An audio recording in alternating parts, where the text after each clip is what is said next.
Good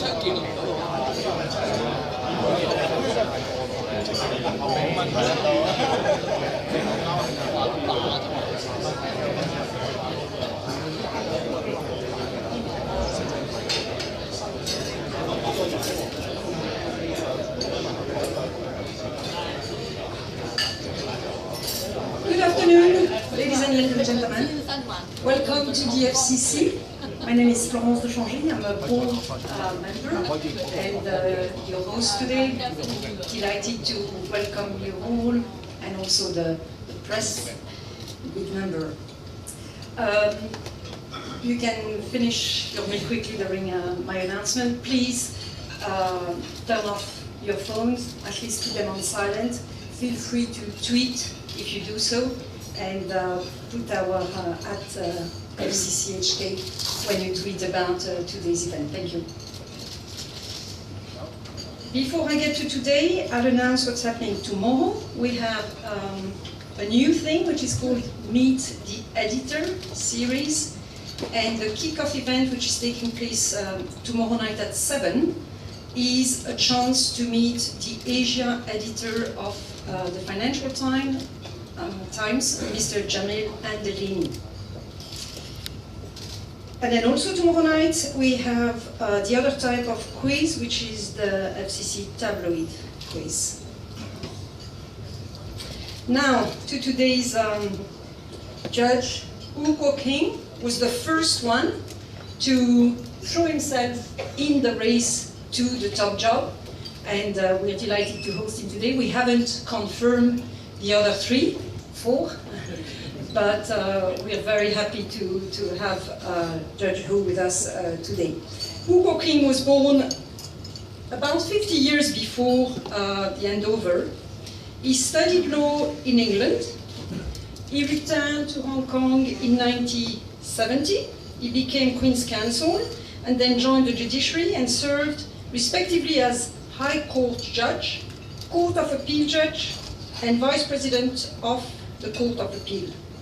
Then he retired in 2012, and following his retirement, he returned to the judiciary to serve as Deputy High Court Judge until the date that we all know, the 18th of October, when he decided to devote himself full-time to the coming up election.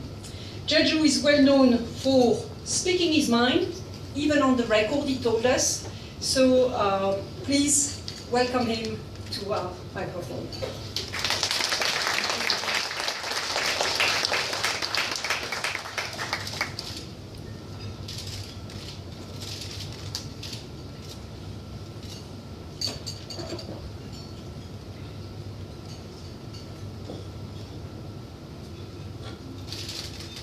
Friends, ladies and gentlemen, let's face it, this is the strangest of elections. For the longest time, I was the only candidate from October to 27th. I had no one to debate. My potential competitors were stuck at the traffic light, waiting for signals. One of them may be colorblind, as he was said to be ignoring a red light. All we know is that he waited and waited, reading a lot of Shakespeare, ruminating every now and then for a long while to run or not to run. You certainly can't blame our candidates for being overzealous. Originally, I was seeking to unseat the incumbent. But while he busied himself laying the groundwork for his re-election campaign, he suddenly changed his mind. For Hong Kong, Christmas came early on December the 9th.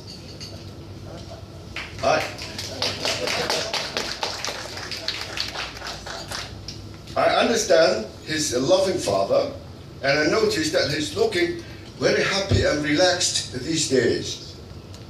Of course, we don't know whether he's going to pull a Putin on us. Another opponent says she would not run in order to spend time with her family, but was forced to reconsider. Maybe she was just concerned that the other candidates might not be quite up to the job. I guess somebody has to leave to save Hong Kong from any constitutional crisis or international embarrassment. That's what she said. While I'm learning to be a politician, this competitor is apparently learning how to live like the rest of us. As of last week, she hadn't mastered the use of the octopus card, nor learned where to find toilet paper in Hong Kong when it was most needed. But she's really good at guarding secrets. She can navigate any rules to prevent you from finding out what she's up to, and she's very proud of it. This election is strange in other ways too. After I announced my bid, people kept hounding me for my platform. 2.5 months later, my opponents joined the contest with no platforms, and electors can't wait to show them their support. Things change though, so you never know. We keep seeing supporters change sides. It seems that people are really confused about who should they vote for, as they are not sure who is going to win. Now it's just like backing a horse. They want to choose the person who is winning, the horse that is winning. I've noticed that some people are more interested in knowing who my backers are than what I stand for. So jokes aside, what do I stand for? And why am I running? I'm running because I see conflicts in and decline of my beloved city. I see political stagnation, people not living well, businesses suffering because of rising costs, and deep division in society. Hong Kong is getting so expensive. People are cooped up in small flats for which they are paying through their nose. We have more university graduates than ever, but it's so difficult for them to move ahead in society. To finance their studies, many have incurred large debts. The prospects of them repaying their debts, finding a decent job, and one day owning their own homes are frankly quite dim. Then there are the underprivileged who are subsisting on piecemeal subsidies and struggling to put a roof over their head. We have nearly 300,000 people waiting in line for public housing.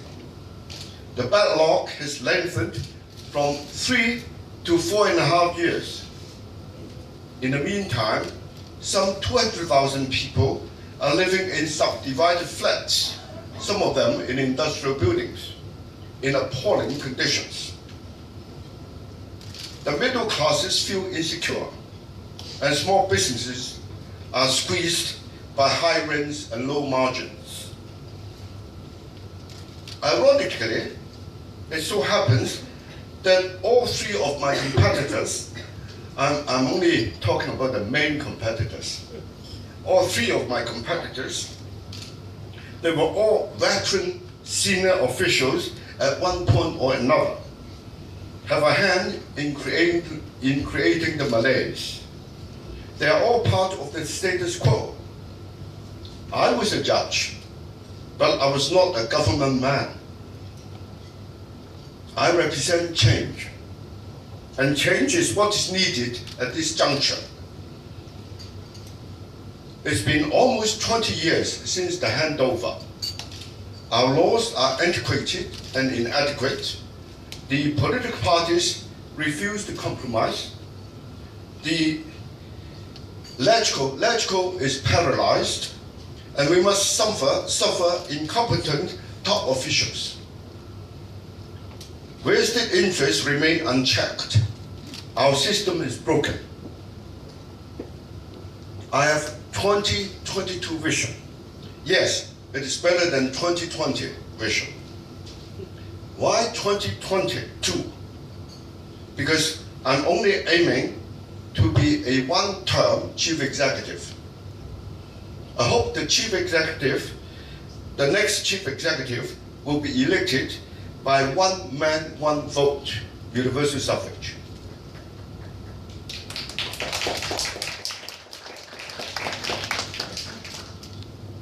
I have a vision and would like to set the agenda for every Hong Kong resident to consider. I've started my journey since I declared my candidacy on October the 27th. I promise to give it my best shot all the way to the end.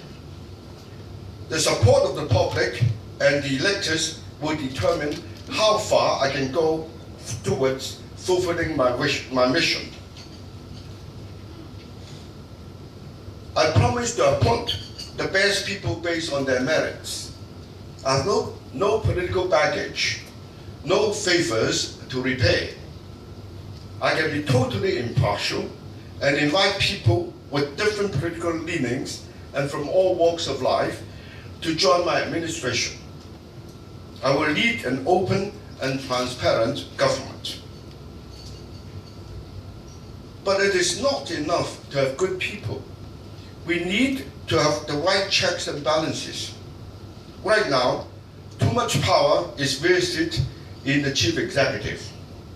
And the system of a small circle election doesn't give the CE a mandate from the people.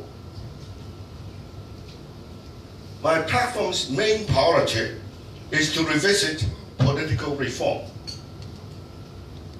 You know that LegCo failed to pass any bill on political reform in 2014. Now, my proposal is very simple, and entirely, as I'm a lawyer, as I'm a judge, entirely in accordance with Article 45 of the Basic Law. If I may read a passage from Article 45. It says, the method for selecting the chief executive shall be specified in the light of the actual situation in the Hong Kong Special Administrative Region and in accordance with the principle of gradual and orderly progress. The ultimate aim is the selection of the chief executive by universal suffrage upon nomination by a broadly representative nominating committee in accordance with democratic procedures.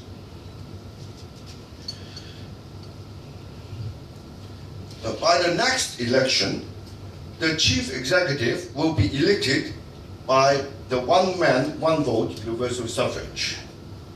The main idea, my idea, is to increase the number of voters for the nominating committee. Presently, the election committee consisting of 1,200 members. The electoral basis of this committee will have to be widened from the current 250,000 voters to 1 million by 2022, and eventually to 3 million voters, or 3 million plus voters later, and that is Hong Kong's entire electorate. Then you need 1/8 of all the members of the nominating committee, that is, as at present, 150 nomination votes to get nominated. Now I need 150 votes to get nominated to run for the election. Now, my proposal is that these numbers can be more, can be less, but the principle is there. And how many or how few will have to be decided upon after consultation. If this proposal of mine is endorsed by 2/3 majority of LegCo members and acceptable to the public in Hong Kong, public of Hong Kong, we can submit the proposal for the central government's approval. It has been said that nothing has changed since we failed to pass any political reform proposal last time, that is in 2014, and that we will be banging our heads against the wall for trying. That's one of the candidates said that. But CY Leung will be going quite soon. It is a clear signal from the central government that times have changed. We should look forward rather than backwards. If we don't try, we will never know, let alone change. There are many who question whether the one country, two systems is being eroded.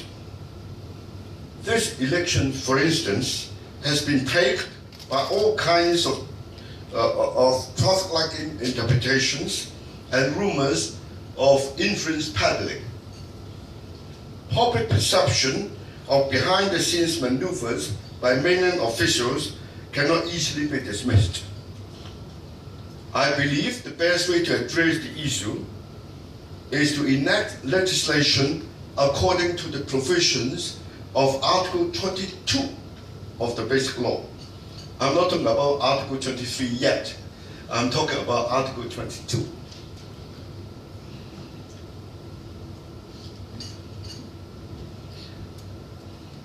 Article 22 reads as follows. I just need to read the first paragraph. No department of the Central People's Government and no province, autonomous region or municipality directly under the central government may interfere in the affairs which the Hong Kong SAR administers on its own in accordance with this law.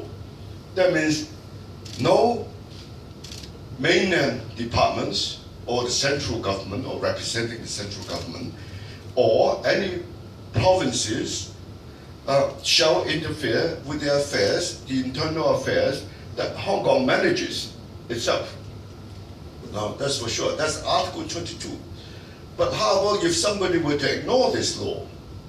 He or she would be in breach of the Constitution of Hong Kong, the Basic Law. But where is the punishment? No punishment. What is going to happen to such a man? Nothing. That's why we have to make a law criminalizing such acts, interfering with the internal affairs of Hong Kong as a crime and punishable under Hong Kong law, punishable by the courts in Hong Kong. Now, this will strengthen our legal basis for safeguarding the implementation of two systems. We need two systems, the Hong Kong people ruling Hong Kong. That's including a high degree of autonomy for Hong Kong and Hong Kong people ruling Hong Kong. Now, once we have a consensus for going forward with the political reform I propose, the conditions may be right for us to propose legislation according to the stipulations of Article 23, which prevents treason, subversion, etc.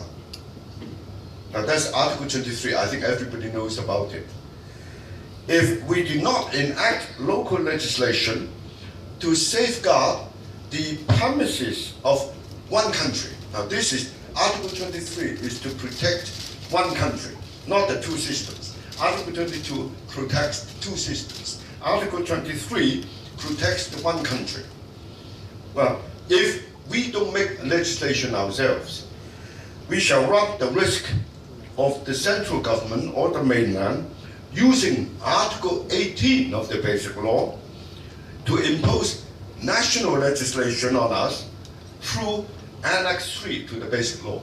Now, Article 18, perhaps I'll read a bit of it. Yes, the third paragraph or the third provision under Article 18 is this.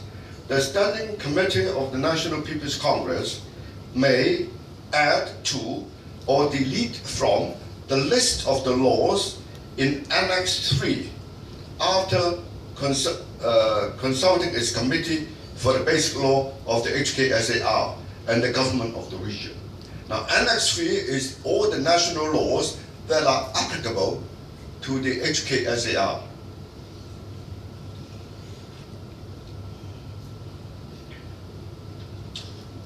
Now, as we are on the issue of legislation, being a lawyer, I always talk about the law, and please bear with me.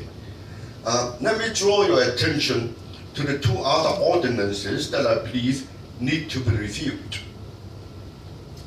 There are sections in the Prevention of Bribery Ordinance which do not apply to the Chief Executive, putting him above the law.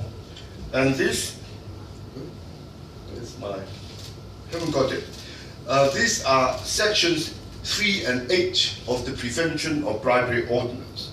These provisions prohibit any public officer from receiving money from anybody while he is in public office. But the CE is exempted from these two sections.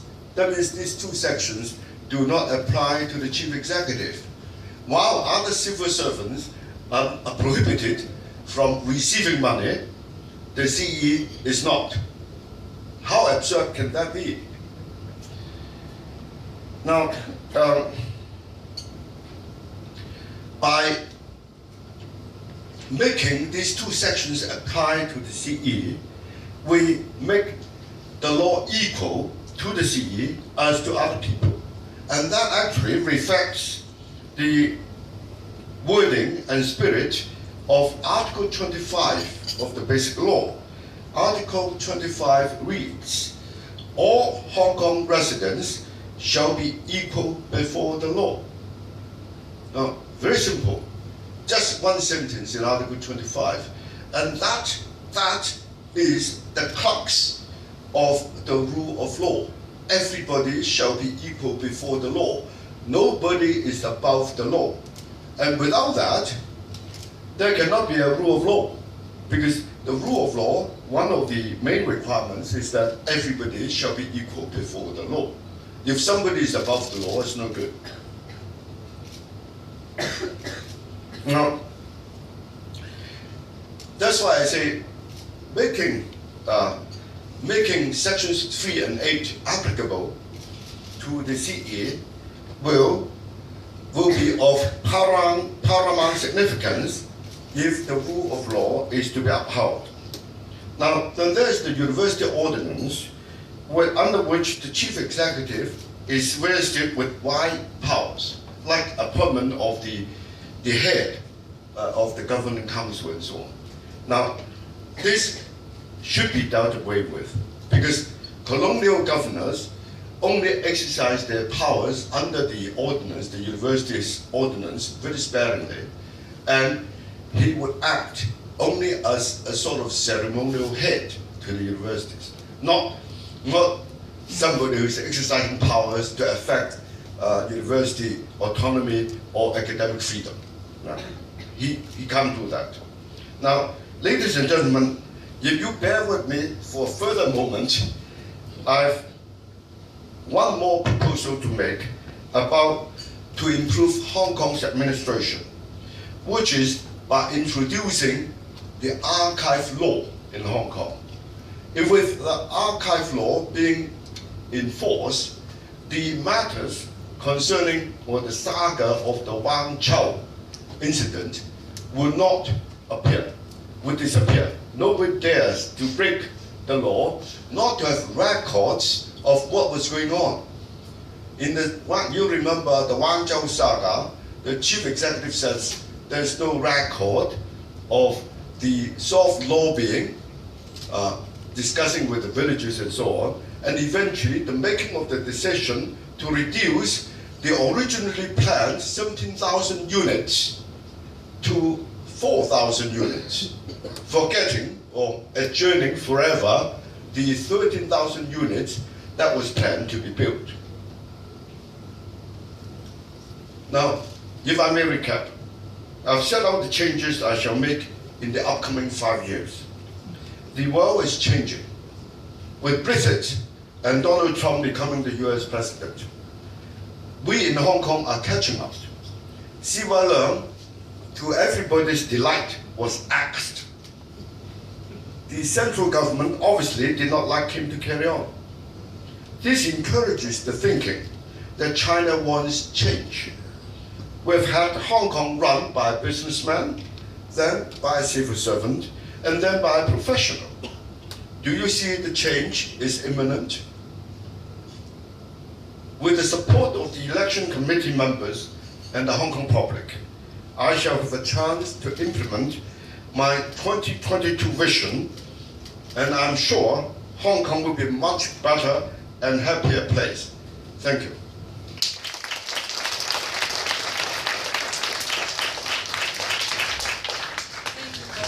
Mr. Wu. We have 15 minutes for questions, so the floor is open. Please keep your question short and introduce yourself before. Yes, here. Thank you. Thank you. Ben Bland from the Financial Times. Do you think that the 1,200 members of the election committee have a free choice? And would you therefore characterize this as an election or a selection by Beijing? Thank you. The 1,200 members of the election committee actually have the duty also to nominate. And unless a person gets 1/8 of their number for nomination, he won't even get into the gate for the CE election. And you may say that that's a selection process, but if actually the electoral basis for the election of the 1,200 members is widened to say all the electors in Hong Kong, territory-wide, then there's not much difference from other proper elections. And that's why, for the time being, you can call it a selective process. But if it is widened in accordance with my proposal, then it will not. It will be a proper election. But on a clear point, do you think do the 1,200 members have a free choice, or is this simply a process in which the majority of them are instructed what to do by Beijing? I mean, it's a really important point for the media and for Hong Kongers to understand. Clearly, not about the nomination, but the vote. Is this a free vote, or is this just a process in which 600 plus 1 are told what to do, and therefore the campaign and everything else to the public is irrelevant? It's only Beijing's decision that counts. It's not irrelevant. I mean, public's idea is not irrelevant. Public opinion is not irrelevant. As far as I can see it, there are two processes through which a candidate has to go. One is the nomination process. Now, the nomination will have to be done openly with signatures of this 1,194 members. Now, this, you may say, as generally believed, will be subject to the scrutiny of the central government of Beijing or the mainland. Now, if you nominate a candidate and you show your name there, that means at least you are supporting this candidate in your nomination. That may not be in accordance with somebody else's idea, and that will be known, and that's no good. That's the control there. But after the nomination, the election process is by secret ballot. Nobody will know whether you have voted for one or the other. Now that remains its merit. That's important. Secret ballot is very important. And that is where some changes can be made. Right? Yes. Yes.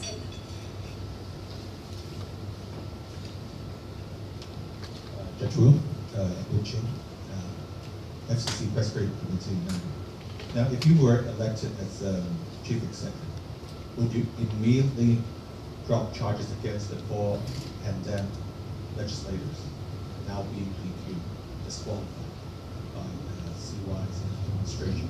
Will I review it? Drop the charges. Drop? Ms. Chin, apparently you're not a lawyer. Those cases, the cases are JR cases. The cases are JR cases. The government, or actually the government is represented by the S4J, the Secretary for Justice. It's a civil case. That's a civil case. And the plaintiff, we have plaintiff and defendant in the civil case. The plaintiff is represented by the S4J. Now, when the S4J has taken out an action on behalf of the government, because of the independent decision of the S4J, it is for him to decide whether the case should be carried on or not. I mean, he may take into account, for example, public interest.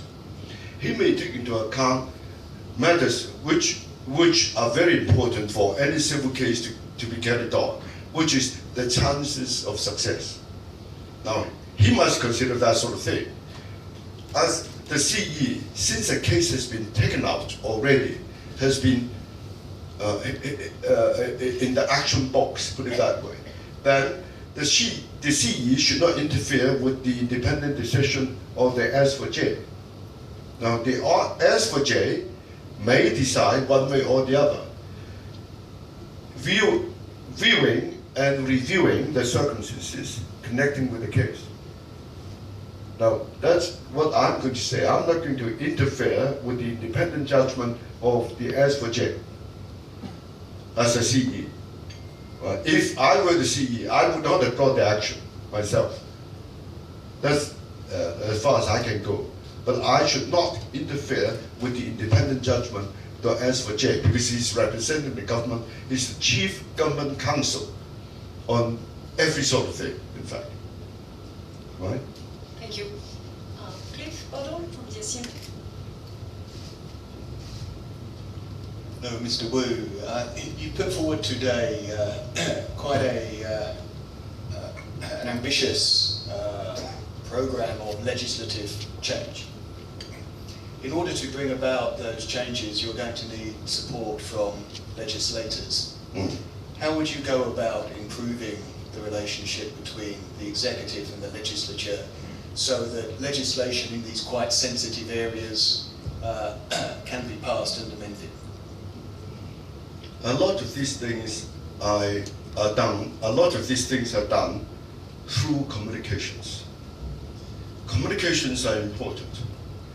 You have to get the trust of the people with whom you are negotiating. If they don't trust you, there's no point going to negotiate with them at all. That's the defect of the present government. Legislators, or a lot of legislators, don't trust them. Secondly,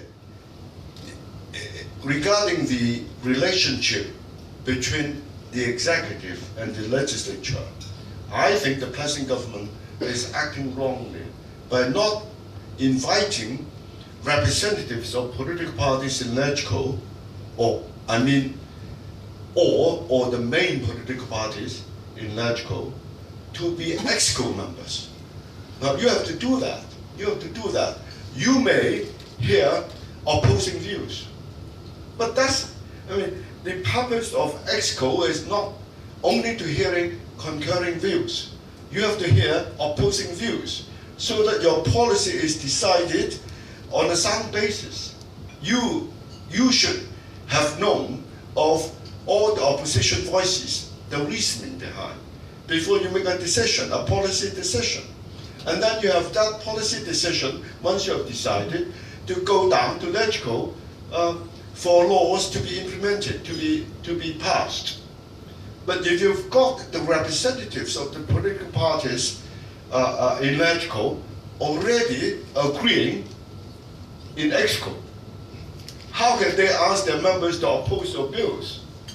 Right? It's that sort of thing. The present government's defect is they appoint ExCo members upon friendship, right? Not upon merit. Not dividing the power, in fact, dishing out the power to the right people, to opposing parties as well as consenting parties. You have to do that. I mean, even for the umbrella movement, for example, for the youngsters who are opposed to the government's deeds. And if you ask them, what do you want? Why are you occupying Central? Why are you occupying Queensway? They will say, we want universal suffrage. But nobody's ever mentioned about it. They have nowhere to vent their opinions, to vent their grievances.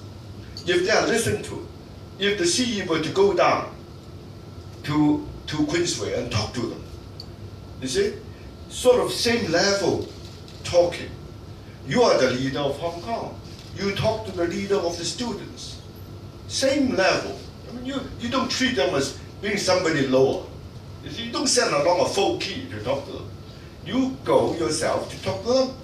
And they will come up with the same idea. We want universal suffrage. Fine, you want universal suffrage. As the CE, I have a duty to report to the central government.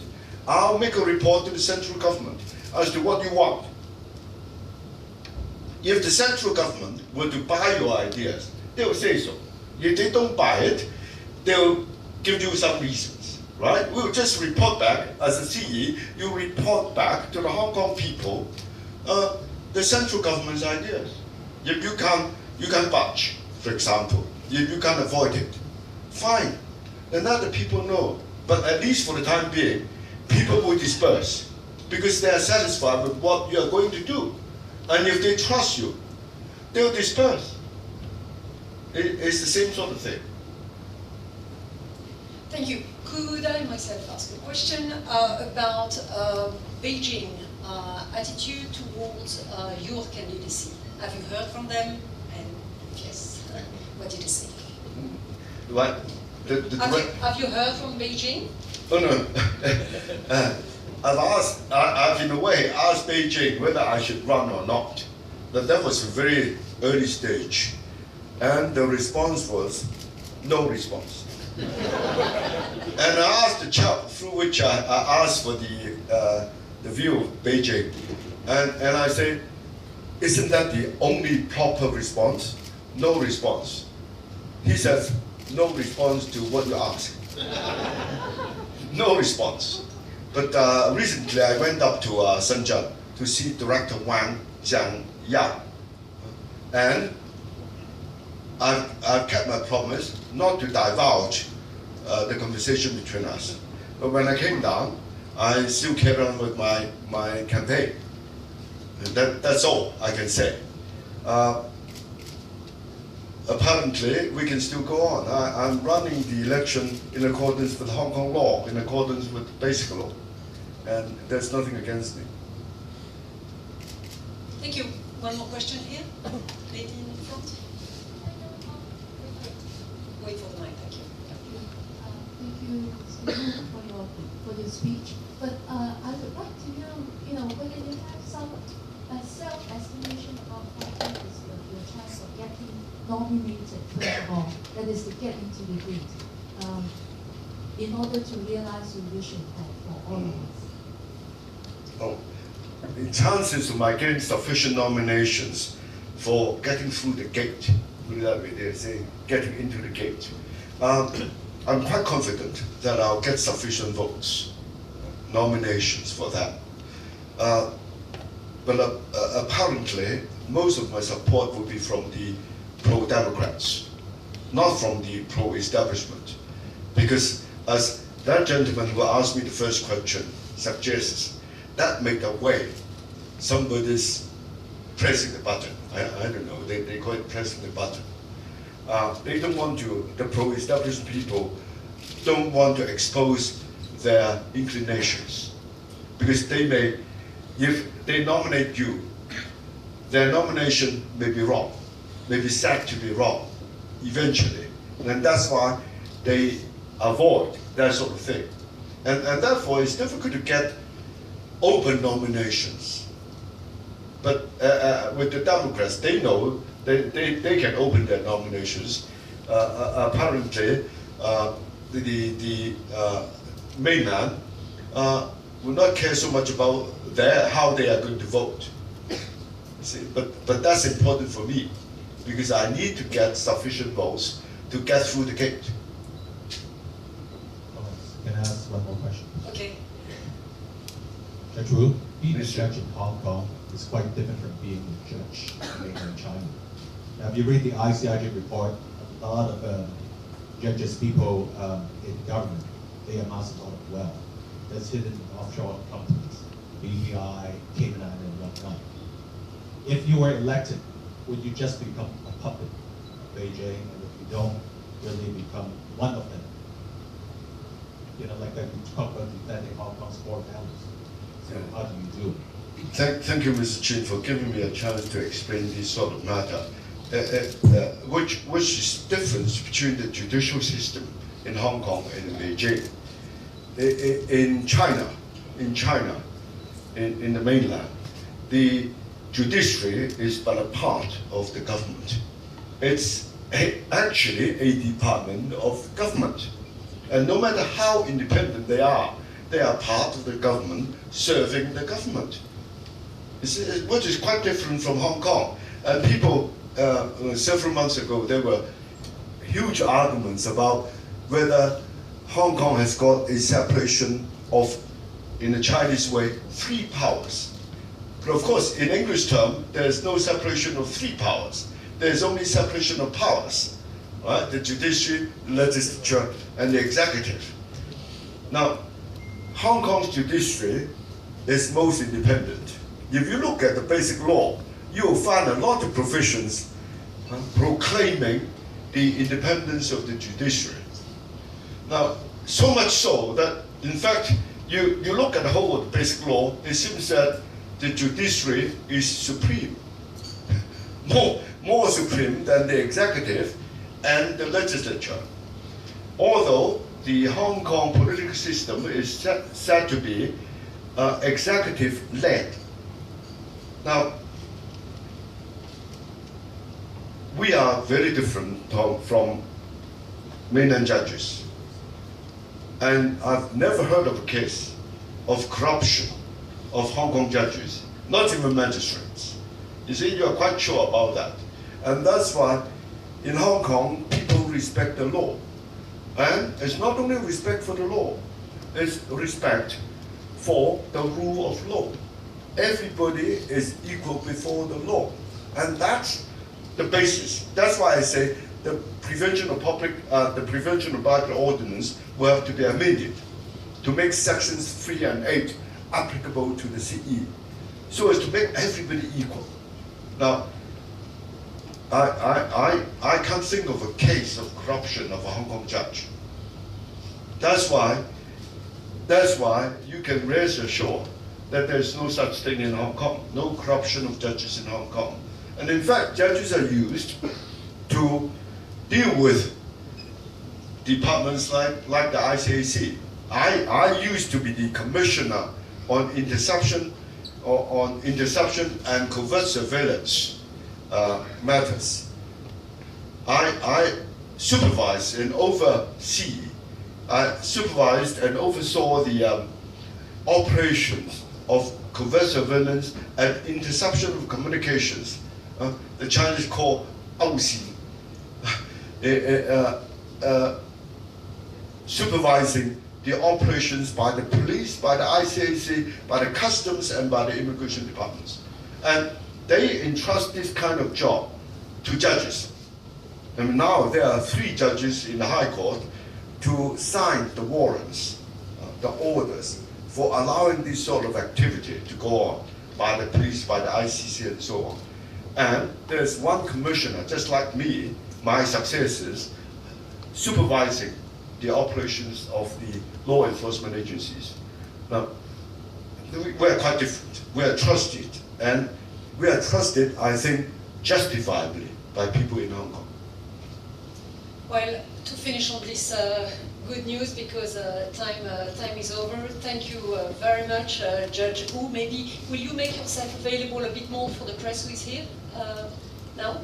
Or, I don't mind. I don't okay, mind. so maybe for the press, Judge Wu will go there. So thank you so much for this lively and Thank you very much. Thank you very much. thank you to all of you for being here and for eating. And as a small token of appreciation, we would like to hand FCC time to Judge Wu.